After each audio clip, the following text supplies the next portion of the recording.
तो अवधेश प्रसाद कह रहे हैं कि और भी घटनाएं हुई थी, वहां पर वो गए थे, लेकिन नाबालिग पीड़िता से मिलना उन्हें जरूरी नहीं लगता और इसलिए सवाल भी कई खड़े होते हैं। सवाल जो है वो सीधे तौर पर खड़े हो रहे हैं। आपको दिखाते हैं कि आखिर सवाल ये कि एक हफ्ते के बाद भी पीड़िता से आखिर क्यों नहीं मिले अवधेश प्रसाद। सांसद हैं, उनकी जिम्मेदारी है।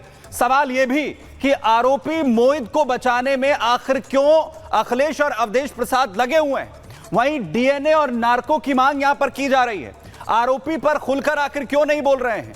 आरोपी पर बुलडोजर एक्शन पर आखिर क्यों बचाव करने की कोशिश सपा कर रही है। और क्या आरोपी मोहित के पास सपा के राज हैं और इसीलिए यह बचाव करने की कोशिश और डिफेंडिंग मोड में समाजवादी पार्टी, उसके मुखिया अयोध्या से सांसद अवधेश प्रसाद नजर आ रहे हैं। और जब उनसे पूछा जा रहा है तो अगर आप अयोध्या गए थे तो आखिर आपने जाकर कौन सी सच्चाई जानी है, जिस सच्चाई का जिक्र खुद अखिलेश यादव कर रहे हैं। अवधेश प्रसाद को यह जरूरी नहीं लगता एक सांसद के तौर पर भी कि वो पीड़ित परिवार से जाकर यहां पर मुलाकात करें, लेकिन इस पर सियासत जमकर करते हुए जो समाजवादी पार्टी है वो नजर आ रही है। शिखा का रुख कर रहे हैं। बिल्कुल, और सीधे राघवेंद्र के पास चलेंगे जो हमारे साथ जुड़े हुए हैं, हमारे सहयोगी अयोध्या से। राघवेंद्र, देखिए, लगातार समाजवादी पार्टी की तरफ से अखिलेश यादव खुद भी कह रहे हैं, डीएनए टेस्ट की बात कर रहे हैं। सच से जो दूरी बनाई जा रही है समाजवादी पार्टी की तरफ से, क्या उनकी कोई मजबूरी है ये? देखिए, एक स्थानीय सांसद होने के नाते अवधेश प्रसाद का यह जो बयान है वह वाकई में बहुत ही शर्मनाक बयान है। उनको किसी भी अपराध से इस अपराध की तुलना नहीं करनी चाहिए। यहाँ पर गलत हुआ है तो गलत को गलत कहा जाए, उसको किसी दूसरे अपराध का आंकड़ा दे करके उसको सही करने की कोशिश करना ठीक नहीं है। अभी सोचिए, कुछ ही दिन पहले, यानी कि जब अभी पार्लियामेंट सेशन जब ये शुरू हुआ था तो कुछ लोग अवधेश प्रसाद को अयोध्या का राजा कह रहे थे। अब आप देख लीजिए कि अयोध्या के राजा का चरित्र क्या है, इनका न्याय करने का इंसाफ क्या है, इनका क्या इनका मापदंड है, यह भी अब देश सुन रहा है, देश जान रहा है। लेकिन यहाँ पर उपचुनाव होना है, यह मामला पूरी तरह से राजनीतिक रंग ले चुका है। कोई भी व्यक्ति, यानी चाहे वो सपा का कोई भी नेता हो, यहाँ तक अखिलेश यादव का स्वयं बयान देख लीजिए कि वह किस बात पर अड़े हुए हैं। वो डीएनए टेस्ट, वो यह अखिलेश यादव यह कहना चाह रहे हैं कि आप मोहित अली का डीएनए टेस्ट करा लीजिए, क्या उसने रेप किया है कि नहीं। सीधा सवाल मैं कर रहा हूं। तो ठीक है, हो सकता है कि डीएनए में कोई बातें निकल सकती हैं कि रेप किया है या नहीं किया, लेकिन सवाल यह उठता है कि मोहित अली खान पीड़िता परिवार को पैसा देने क्यों गया था। क्या इससे अखिलेश बच सकते हैं? थाने में मोहित अली क्यों गया था? उस मामले को मैनेज कराने, धाराएं कम कराने क्यों गया था मोहित अली? तो कहीं ना कहीं मोहित अली उन अपराधियों से मिला था ना। तो इन सब चीजों से कैसे बच पाएंगे? कहते हैं कि अपराध करने वाले से ज्यादा दोषी अपराधी वह होता है जो उकसाता है। यानी कोई व्यक्ति कहता है कि आप गोली मार दो, राघवेंद्र, और इसीलिए इस पूरे मामले पर सवाल उठ रहे हैं कि क्योंकि ये भी कहा जा रहा है कि रात को 11 बजे पीड़ित परिवार को धमकाने के लिए भी मोहित खान के कुछ लोग गए थे, लेकिन समाजवादी पार्टी के नेता को इस पर कोई जवाब नहीं सूझ रहा है। लेकिन रेप का जो आरोपी है मोहित खान, वो 50 करोड़ का मालिक है। कैसी संपत्ति है, क्योंकि कई जगह पर बुलडोजर भी चला है। अयोध्या रेप केस का आरोपी मोहित खान बहुत रसूखदार है। उसके रसूख का अंदाजा लगाया जा सकता है कि अखिलेश यादव जैसे नेता भी उनको बचाने पर उतारू है लगातार। उसके पास 50 करोड़ से ज्यादा की संपत्ति है। उसकी बेकरी पर बुलडोजर चल चुका है, लेकिन फिर भी और संपत्ति अभी उसके पास है।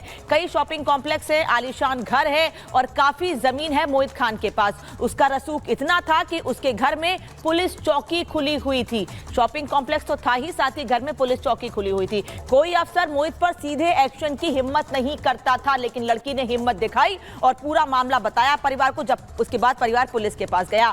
मोहित पर लगातार आरोप लग रहे हैं। पिछले 20 सालों से वो समाजवादी पार्टी का वफादार रहा है और अवधेश प्रसाद जो कि सांसद हैं उनका करीबी बताया जा रहा है। दूसरी क्लास तक पढ़ा हुआ है मोहित, पहले प्रॉपर्टी का काम करता था और इसीलिए उसकी अयोध्या में बड़ी प्रॉपर्टी है और उसकी प्रॉपर्टी पर जो इलीगल प्रॉपर्टी है उस पर एक्शन लिया जा रहा है। जमीन जायदाद के साथ ही वो लोकल राजनीति करने लगा, यानी प्रॉपर्टी के काम के साथ साथ वो राजनीति भी करने लगा। मुस्लिम समुदाय में मोहित की अच्छी पकड़ बन गई थी और यही वजह है कि एक बड़ा वोट बैंक है मोहित से जुड़ा हुआ, जिसको समाजवादी पार्टी खोना नहीं चाहती है क्या। इसीलिए लगातार सपा के नेता अखिलेश यादव समेत शिवपाल यादव मोहित खान को बचाने पर अड़े हैं। यही वजह है कि डीएनए नार्को टेस्ट की मांग की जा रही है।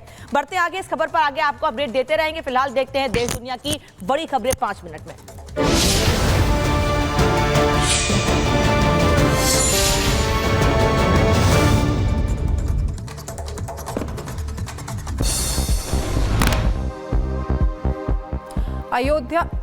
अयोध्या मामले पर अपने डीएनए वाले बयान पर कायम अखिलेश यादव, कहा सपा को बदनाम करने की हो रही है कोशिश तो डीएनए टेस्ट का है कानून। गोमती नगर की कार्रवाई पर भी बोले अखिलेश, कहा पुलिस ने सब नामों की सूची दी, फिर भी सीएम ने यादव और मुस्लिम का नाम ही क्यों लिया। अयोध्या मामले पर सपा सांसद अवधेश प्रसाद का बेतुका बयान, कहा ना जाने कितने बलात्कार हो रहे हैं, बुलडोजर कार्रवाई पर भी उठाए सवाल। वक्फ बोर्ड पर अखिलेश यादव का बयान, मुस्लिम को लेकर बीजेपी की सोच असंवैधानिक है, मुस्लिम भाइयों के अधिकारों की हनन की कोशिश है। वक्फ बोर्ड मामले पर बोले वकील अश्वनी उपाध्याय, कहा हिंदुस्तान के संविधान में वक्फ बोर्ड जैसा शब्द नहीं, एक देश एक विधान होना चाहिए।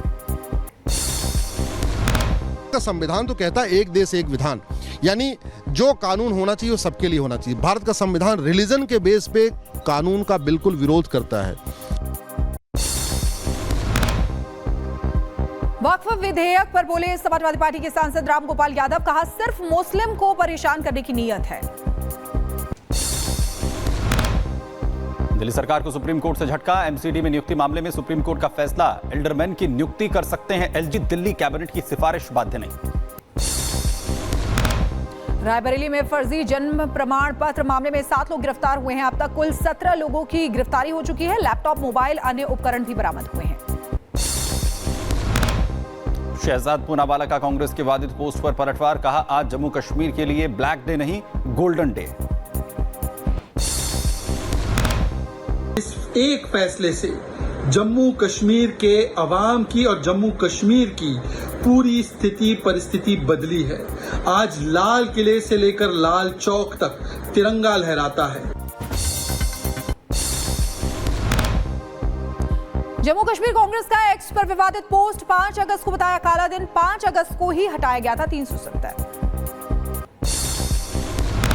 बांग्लादेश में हिंसा के बीच बिगड़े हालात तो प्रदर्शनकारियों की भीड़ पर काबू पाने के लिए सैनिकों ने की हवाई फायरिंग। बांग्लादेश में भड़की हिंसा को देखते हुए लगाया गया कर्फ्यू, ढाका में कर्फ्यू लगने के बाद तस्वीरें आई सामने, शहर में पसरा सन्नाटा। महाराष्ट्र में भारी बारिश के चलते उफान पर गिरना नदी तो एक चट्टान पर फंसे 12 लोग, रेस्क्यू के लिए एनडीआरएफ की टीम मौके पर मौजूद। राजस्थान के अजमेर में भारी बारिश से कई इलाकों में भरा पानी, लोगों की बड़ी परेशानी। पुणे में मुथा नदी का जलस्तर बढ़ने से प्रशासन अलर्ट, निचले इलाके को कराया गया खाली तो सुरक्षित जगहों पर पहुंचाए जा रहे हैं लोग। पुणे के एकता नगर इलाके में बाढ़ जैसे हालातों के मद्देनजर मौके पर मौजूद हैं दमकल विभाग की टीम। केदार घाटी मौसम साफ होने के बाद चिनूक से एयरलिफ्ट अभियान जारी, हेलीकॉप्टर की मदद से सुरक्षित जगहों पर पहुंचाए जा रहे हैं लोग। हिमाचल के समेज गांव में रेस्क्यू ऑपरेशन का 5वां दिन, अभियान में लगाए गए हेवी जेसीबी, दबे हुए मकानों का मलबा हटाया जा रहा है। पाकिस्तान के कराची में बारिश के बाद सड़कें बनी दरिया, पानी में डूबी नजर आई गाड़ियां, जनजीवन अस्त व्यस्त।